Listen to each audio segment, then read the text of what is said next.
এটা বিএসটি আইন অনুযায়ী অপরাধ, ঠিক আছে? তো ম্যাডাম আমি একটু বলে নিই আপনাকে, আমরা আপনাদের সহযোগিতা করার জন্য আছি, ঠিক আছে? এবং সচেতন মানুষ হিসেবে ইউটিউব দেখে সুন্দর যেভাবে করা লাগে স্যার সেভাবে ওনারা এটা তৈরি শুরু করতে নিয়ে আপনাদের করা। আসলে এটা আমার ভুল হয়ে গেছে।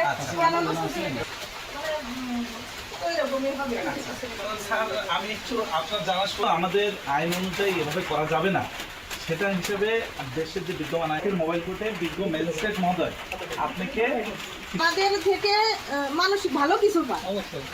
এই যে আমি শুধু আমার যে শুধু পানির ব্যবসা সেটা না, আমার এখানে মাছের খামার আছে, আমার এখানে মানে ওই পাশে মুরগির খামার আছে। আমি সবগুলো কিন্তু নিজে লিড করি, আমি অন্য কারোর উপরে কিন্তু নির্ভরশীল না। আমার স্বামী হচ্ছে মূলত ওনার মূল বিজনেস হচ্ছে ফার্নিচারের ব্যবসা এবং উনি গ্রামীণ ডিস্ট্রিবিউটর।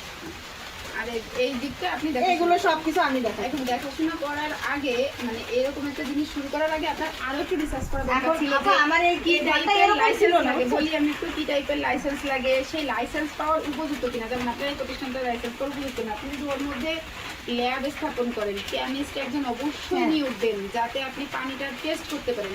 আর প্রথমত পানি টেস্ট করা আসবেন আগে, প্রথম একটা পানি টেস্ট আগে করাবেন যে আপনি কিভাবে উৎপাদন করতেছেন, হয়তো সাবমার্সিবল পাম্প বা অন্য কোনো মাধ্যমে আপনি পানিটা নিচ থেকে উঠাচ্ছেন, ওই পানিটা টেস্ট করতে হবে প্রথমে।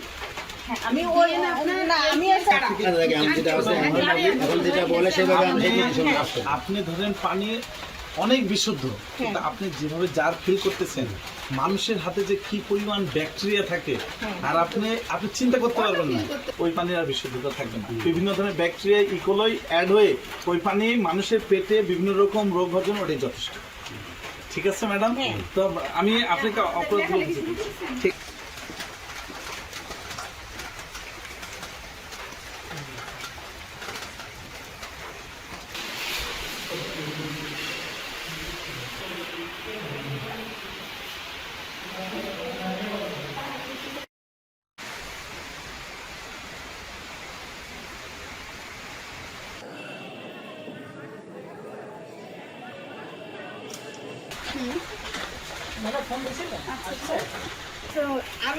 এখানকার সবকিছু পরিচালনাকারী নিয়ম না মেনে আপনি পানি বোতলজাত করতেছেন এবং সেই পানি আপনি বাজারজাত করতেছেন, যেটা বিএসটি আইন অনুযায়ী অপরাধ, ঠিক আছে?